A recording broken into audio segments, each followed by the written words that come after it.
함께 찬양하면서 예배 가운데 나아가도록 하겠습니다. 우리의 생각과 다르지만 하나님 우리의 삶을 누린다고 계십니다. 그 주님을 기대하는 마음으로, 신뢰하는 마음으로 함께 찬양의 고백 했으면 좋겠습니다.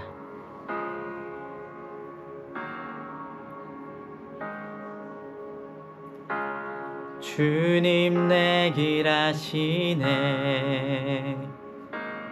흔들린 그 길에도 함께 주님 내 일 하시네. 멈춰진 나의 삶에도 늘 함께 나의 힘이 되신 주, 항상 같은 곳에서 주가 나의 도움 되시네. 나의 길이 되신 주, 변함없으신 계획, 주가 나의 모든 걸음 되시네. 다시 한번 고백합시다. 주님 내 길 아시네. 흔들린 그 길에도 함께 주님 내 길 아시네. 멈춰진 나의 삶에도 늘 함께 나의 힘이 되신 주, 항상 같은 곳에서 주가 나의 도움 되시네. 나의 길이 되신 주, 변함없으신 계획, 주가 나의 모든 걸음 되시네. 나의 힘이 되신 주, 항상 같은 곳에서 주가 나의 도움 되시네.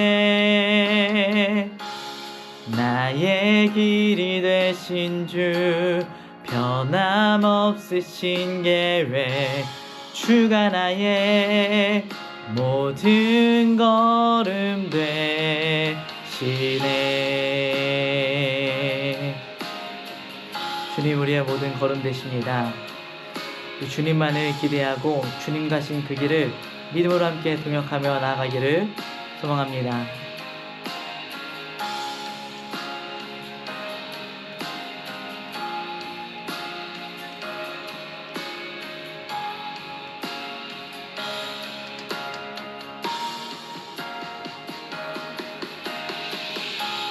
나의 힘이 되신 주, 항상 같은 곳에서 주가 나의 도움 되시네.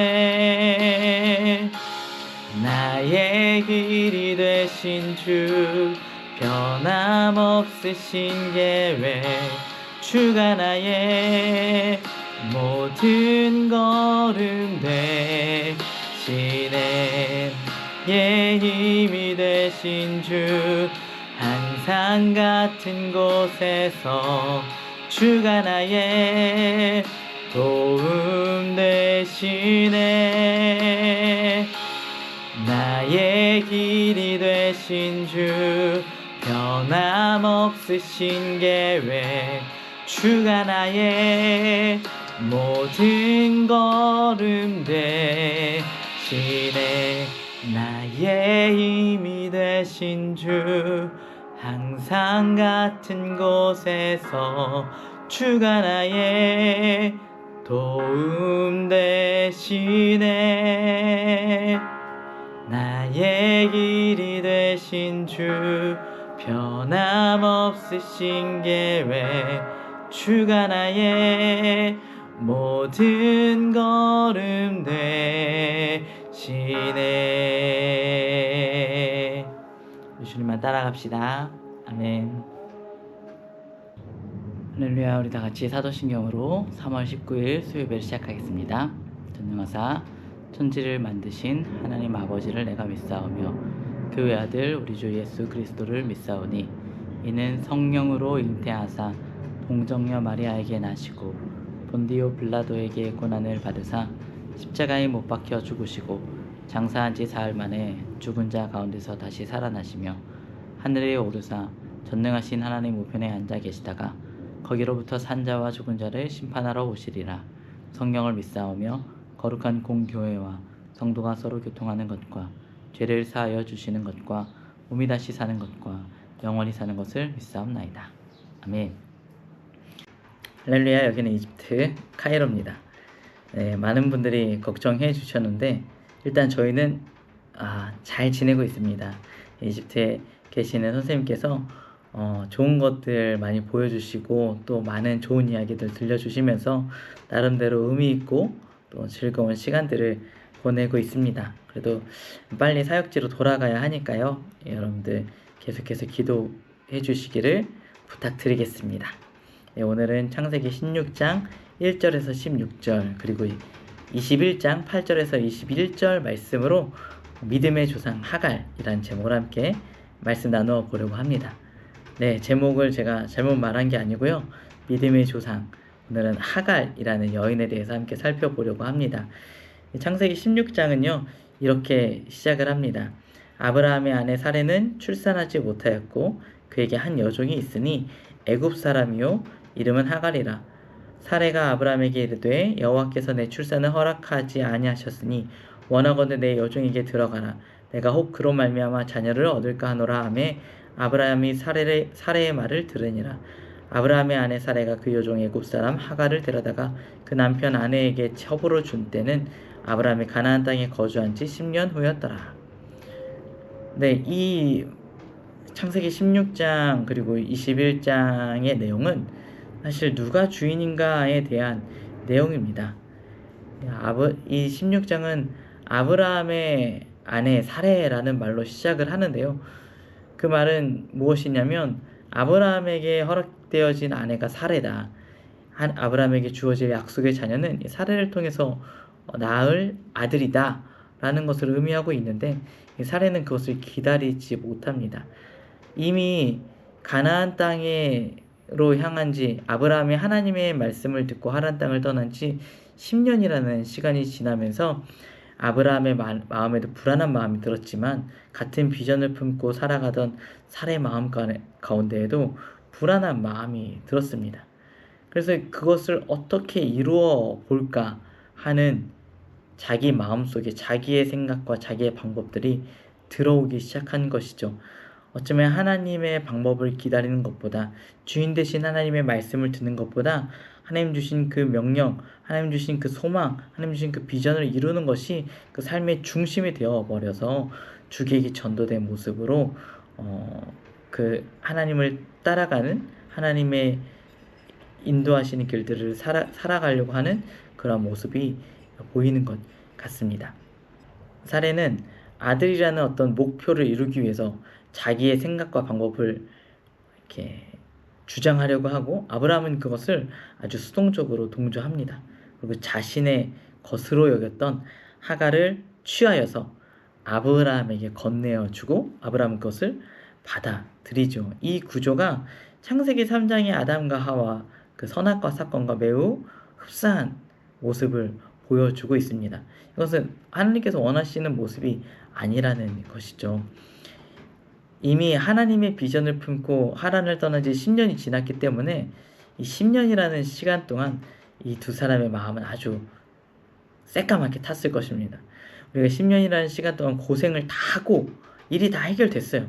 그러면 이 지난 10년을 돌아보면서 우리가 웃으면서 회고할 수는 있겠지만 이 10년의 시간을 지나가는 동안에는 이것이 언제 끝날다는 어떤 보장이 없는데 그 시간 동안에는 아마 그것을 덤덤한 마음으로 지나갈 수 있는 사람은 많지 않을 것입니다. 이 모든 것이 하나님의 비전이 사실 분명하게 이해하지 못했기 때문에 벌어지는 사건들입니다. 하나님께서 아브라함에게 너의 씨로 말미암아 이 너의 자손들이 번성하게 될 것이다. 너의 몸에서 날 씨로 씨가 약속의 자손이다라고 말씀을 하셨는데 그렇게만 이야기를 했으니까 사례는 오해를 했던 거죠. 이런 오해의 소지가 있을 때에는 이 비전을 확인해야 되거든요. 비전이 정말 하나님께서 원하시는 모습인지 아닌지를 확인하는 대표적인 두 가지 방법이 있는데 하나는 하나님께 여쭈어 보는 것이고 또 하나는 실수를 하는 것입니다. 실수를 통해서 하나님의 비전이 조금씩 분명해지는 경우들이 많이 있죠. 대부분의 사람들이 이 두 번째 방법을 많이들 택하는 것 같아요. 하나님께 여쭈어서 그것을 분명하게 받은 다음에 움직이기보다 그냥 내 방법대로 어떻게든 하면 되겠지라는 생각으로 나아가다가 실수하고 넘어지고 그러한 실수들을 통해서 하나님의 정확한 비전들을 발견해 나아가는 경우들이 많은 것 같습니다. 그렇게 생각을 하면요, 우리가 실패하고 넘어지는 것도 꼭 아무런 의미가 없는 것은 아닌 것 같아요. 실수를 했을 때에 하나님의 비전을 생각할 수 있다라면 그 실수도 어쩌면 더 분명한 비전을 발견하는 하나의 도구로서 쓰일 수 있을 것 같습니다. 이런 사건들이 있은 후에 아브라함을 통해서 하갈이 임신을 합니다. 임신을 한 뒤에 이제 여러 가지 문제들이 발생을 하죠. 하갈과 사레 사이의 관계가 역전이 되기도 하고요. 또 그것을 견디지 못한 사레가 아브라함의 권위를 얻어서 하갈을 박해하기도 하고요. 이러한 모습들이 주인이 누구인가에 대한 모습들이 자꾸만 중요하게 드러나는 모습들이 있습니다. 이 갈등은 결국 누가 주인인가에 대한 문제입니다. 발단은 사라의 마음이죠. 사라의 마음에 무엇이 중요한가? 하나님이 정말 중요했었다라면 아들이 조금 늦게 태어나더라도 하나님을 믿고 신뢰하고 기다릴 수 있었을 것입니다. 그렇지만 사라의 마음에 더 중요한 것은 무엇이냐면 하나님이 아니라 하나님께서 약속해 주신 그 아들이었다라는 것이죠. 그러니까 아들을 낳기 위해서라면 무엇이든 할 수 있다. 이 주인에 대한 부분이 분명하지 않게 되어지니까 그 삶의 모든 관계들이 어그러지는 것들을 보게 되는 것입니다. 결국 하나님을 주인 삼지 않을 때 설령 그것이 좋은 것, 하나님께서 약속하신 것일지라도 하나님을 주인 삼지 않고 나아갔을 때 모두가 상처받게 되어지는 그러한 결과가 일어날 수 있습니다. 내 삶의 주인이 누구인가를 우리는 잊지 말아야 합니다. 하나님이 주신 비전이라도 그것이 하나님의 자리를 차지해서는 안 됩니다. 물질도 명예도 물론 아니겠지만 우리가 가진 직업도 때로는 교회조차도 하나님의 자리를 대신해서는 안 됩니다. 물론 하나님은 우리의 죄와 문제에도 불구하고 모든 어그러진 문제들을 다시 원상복구시키시고 하나님께서 그 갈등들 가운데 만져주시는 은혜를 베풀어 주십니다. 믿음의 조상 하갈에 대해서 한번 살펴보려고 하는데요.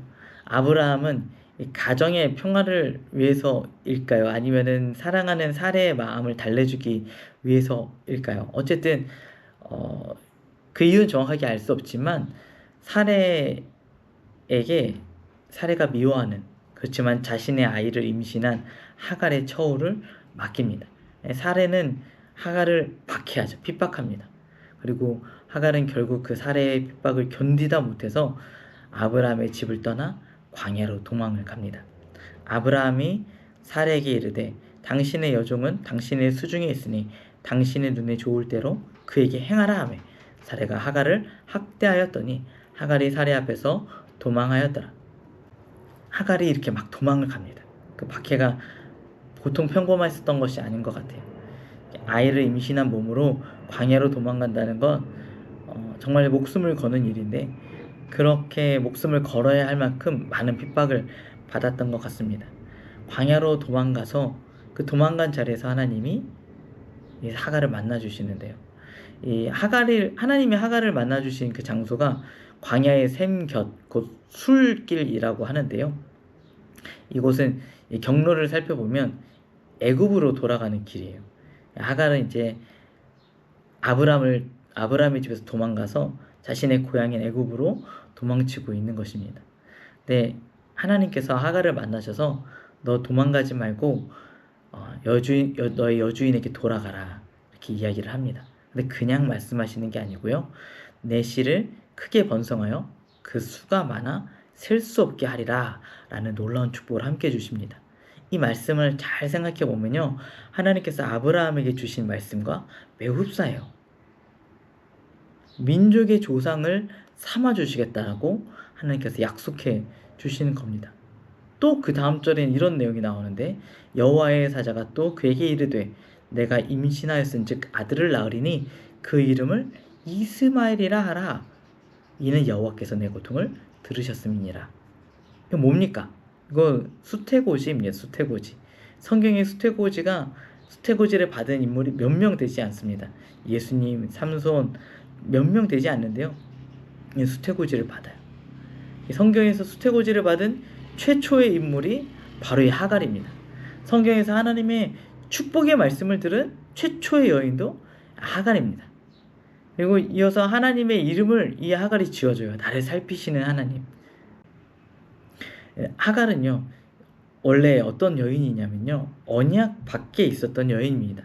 유대인이 아니에요. 애굽 사람입니다. 하갈은요, 자유인이 아닙니다. 종이었어요. 하갈은요, 원치 않는 남자의 첩으로 들어가서 아이를 낳아야만 했고 그 낳은 아이조차도 자기 아이 삼지 못하고 여주인의 아이로 길러야만 하는 상황이었어요. 이 하갈은 핍박받는 여인이었습니다. 그런데 하나님이 그런 하갈을 만나주시고요. 그녀를 살펴주시고 그녀의 부르심을 들어주십니다. 그녀를 축복해 주십니다. 민족의 조상으로 삼아 주셨습니다. 그러니까 이 하갈은요, 다시 한번 여주인에게 돌아갈 수 있는 소망이 생겼습니다. 내일을 살아갈 수 있는 힘이 생긴 거예요. 이 말씀이요, 하갈을 향한 말씀만은 아니에요. 오늘날 많은 고통을 당하고 있는, 문제의 상황 가운데 있는, 질병 가운데 있는, 또 피치 못할 문제와 어려움으로 사람들의 손가락질과 비난을 받고 있는 사람들을 향한 하나님의 말씀이라는 것을 우리 기억했으면 좋겠습니다. 너는 언약 밖에 있는 사람이 아니다. 너는 종이 아니다. 너는 핍박받는 자가 아니다. 너의 힘으로 어찌할 수 없는 고난 속에서 애굽으로 도망가야만 하는 존재가 아니다. 하나님이 그 하갈의 부르심을 들으십니다. 하나님께서 그 하갈을 축복해 주십니다. 하나님께서 그 하갈을 들어서 사용하십니다. 하나님께서 그 하갈을 들어서 민족의 조상으로 삼아 주십니다. 하나님이 아브라함만을 부르신 게 아니에요. 하나님께서 어떤 대단한 조건을 가지고 있는 남자만을, 유대인만을 부르신 것이 아닙니다. 자식을 낳지 못해서 괴로워하고 있었던 아브라함을 부르신 것처럼 주인의 핍박에 못 이겨서 임신한 상태로라도 도망가야만 했었던 하갈도 불러주셨습니다. 우리가 괴로워하고 있는 그 자리가 바로 하나님께서 하갈을 만나주신 브엘라 헤로이입니다. 브엘라 헤로이의 뜻은 나를 지켜보시는 살아계신 하나님의 샘이라는 뜻입니다. 하나님을 만나는 자리입니다. 하갈의 이야기는요,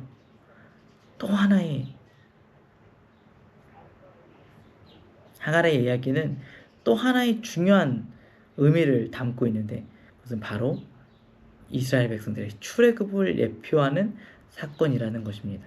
미리 보는 출애굽입니다.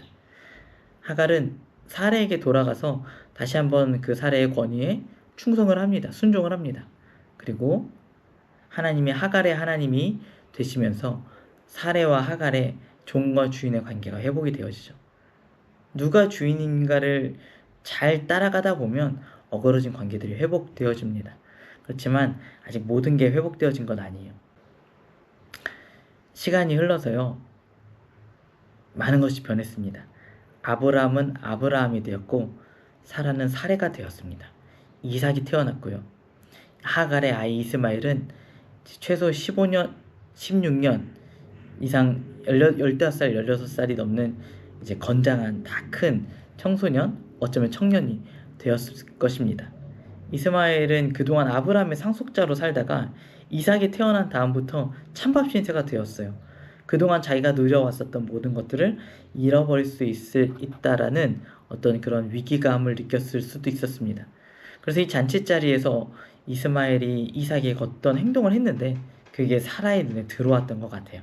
그래서 사라는 하갈을 내쫓아라, 이스마엘도 내쫓아라, 이렇게 아브라함을 달달달달 볶기 시작합니다. 아브라함은 근데 마음이 편치 않아요. 왜냐하면 이스마엘도 자기의 자식이었기 때문이죠.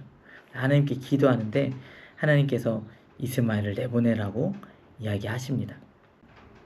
아브라함은요, 그때 하나님의 말씀을 들어요. 자기 자식이지만 하나님께서 말씀하시는 것에 순종을 합니다. 하나님을 주인으로 삼아요. 그리고 하나님께서 자기의 주인뿐만이 아니라 하갈과 이스마엘의 하나님도 되어주실 것을 믿음으로 믿고 순종을 합니다. 이스마엘이요, 법적으로는 이 사라의 자식이기 때문에 상속권을 가지고 있어요. 근데 이제 성경에 보니까 떡과 물 한 덩이를 주고 내어 쫓거든요. 아무런 유산을 물려주지 않아요. 이건 무엇이냐면 하갈을 종이 아닌 자유인의 신분으로 풀어놓아 주었다라는 증거입니다. 당시 규례에는 종이 자유인이 되면 아무것도 갖지 못하고 주인의 집에서 나가야 되는 그런 풍습이 있었다고 합니다. 그러니까 이 유산을 이삭과 나누지 않기 위해서 하갈을 자유인으로 풀어 주어야만 했었던 것이죠. 그래서 하갈은 자유인이 되어서 광야로 나아갑니다. 자유인이 되었지만 이 하갈의 삶은 여전히 고통스럽죠. 가진 게 아무것도 없거든요. 광야에서 브엘세바는 유명한 못인데 이 못에서 샘을 찾지 못해서 이제 목이 말라서 갈증이 나서 죽게 되어질 위기에 처하게 됩니다. 그래서 하갈이 이제 아이가 죽는 것을, 이스마엘이 죽는 것을 참아 보지 못해서 한참 서로 떨어져서 울면서 서로를 멀리에서 바라보고 있었을 때 하나님께서 다시 하갈을 찾아와 주십니다. 그리고 하갈의 눈을 뜨게 하셔서 못을 찾게 하세요. 하나님이 도와주시지 않으시면 연못을 바로 눈앞에 두고도 찾지 못하는 그러한 우리의 모습을 보여주는 것 같습니다. 학대받는 자리에서 해방시켜 주시는 그 하나님이 하갈을 광야로 보내시고 그 광야에서 스스로 서게 만들어 주시는 것입니다. 하나님께서 하갈이 누군가를 의지해야만 살아갈 수 있는 존재가 아니라 스스로 서서 스스로 먹을 것을 구하고 또 스스로 번성해서 큰 민족을 이룰 수 있는 그러한 굳건한 모습으로 하나님께서 세워주시는 장면인 것 같습니다. 이 학대받는 자리에서 구원해 주시는 그 하나님의 역사는요, 이스라엘에게만 해당되는 게 아니에요. 애굽에서 학대받던 이스라엘을 하나님께서 구원하여서 가나안으로 보내어 주신 것처럼요, 하나님께서는 모든 학대받고 괴로워하는 사람들의 하나님이 되어 주셔서 그들을 구원해 주시기를 원하십니다. 아모스서 9장 7절에 보면 이런 말씀이 있습니다. 야훼의 말씀이니라. 이스라엘 자손들아, 너희는 내가 구스 족속 같지 아니하냐. 내가 이스라엘을 애굽 땅에서 블레셋 사람을 갓돌에서 아람 사람을 기르에서 올라오게 하지 아니하였느냐. 이게 과거에만 있는 이야기가 아닙니다. 우리의 고난의 자리에서 하나님은 우리를 출애굽시켜 주십니다. 출애굽을 경험하게 하시고요, 하나님의 백성으로 세우기를 원하십니다. 우리가 출애굽을 기억했으면 좋겠어요. 하나님이 우리를 이미 출애굽시켜 주셨고 다시 한번 우리의 삶의 고난과 어려움의 자리에서 우리 삶을 출애굽시켜 주실 것입니다. 출애굽된 그 자리에서 우리가 하나님의 나라를 세워가기를 원합니다. 저도 지금은 많이 답답하고 벌써 애굽에 이집트에 온 지 일주일이 지났는데 이렇게 신세지는 상황도 너무 좀 죄송하고 그런 모습들이 있습니다. 그런데 내 계획들을 주장하지 않고요. 하나님께서 하나님의 방법대로 이루어 주시겠지. 하나님의 때가 있겠지. 그것을 계속 생각하면서 기도하고 있습니다. 기도하다 보면 하나님이 출애굽시켜 주실 날이 있겠죠. 가장 중요한 것은 무엇이냐면 누가 주인인지를 기억하는 것입니다. 그것을 기억하면 하나님께서 얽히고 꼬이고 넘어지고 상처 입은 그 모든 문제들을 하나님 해결해 주실 것입니다. 고난과 핍박의 자리에 있는 우리들을 만나 주시고 담대하게 그 고난에 맞서서 싸울 수 있는 용기를 우리에게 허락해 주실 것입니다. 그리고 우리를 그 핍박의 자리에서, 고난의 자리에서, 또 굶주림의 자리에서, 질병의 자리에서 건져 주실 것을 믿고 나아갑니다. 우리 같은 믿음으로 나아가시기를 우리 라이트 처치 성도님들 축복하고 축원합니다. 함께 기도하겠습니다. 하나님 감사합니다. 우리는 작고 연약합니다. 자꾸만 하나님이 아닌 다른 것들을 내 삶의 주인으로 삼고자 하는 유혹들이 마음 가운데 일어납니다. 하나님만 기다리고 있어서는 아무것도 되지 않을 것 같은 그러한 불안함들이 있습니다. 그렇지만 하나님, 끝까지 주님을 기대하고 신뢰하고 믿고 나아갈 수 있는 우리 라이트 처치 되게 하여 주시옵소서. 믿음의 사람이 되게 해주시고 하나님께서 우리를 고난의 자리에서 건져내서 믿음의 조상 삼아 주셨사오니 우리를 통하여서 하나님의 나라들이 일어나기를 기대합니다. 하나님, 우리를 사용하여 주시고 문제와 어려운 상황 가운데서 출애굽하게 하여 주셔서 하나님 온전히 따라갈 수 있는 믿음의 역사들 경험케 하여 주시옵소서. 감사드리며 예수님의 이름으로 기도드렸습니다. 아멘. 오늘의 기도 제목입니다. 하나님보다 더 중요하게 생각하는 것이 있는지 돌아보고 우리 회개합시다. 고난의 자리에서도 주눅들거나 자책하지 않을 수 있는 용기를 구합시다. 부르짖음을 들으시는 하나님께 문제와 어려움의 상황에서 건져주실 것을 구하며 나아갑시다. 이렇게 기도합시다.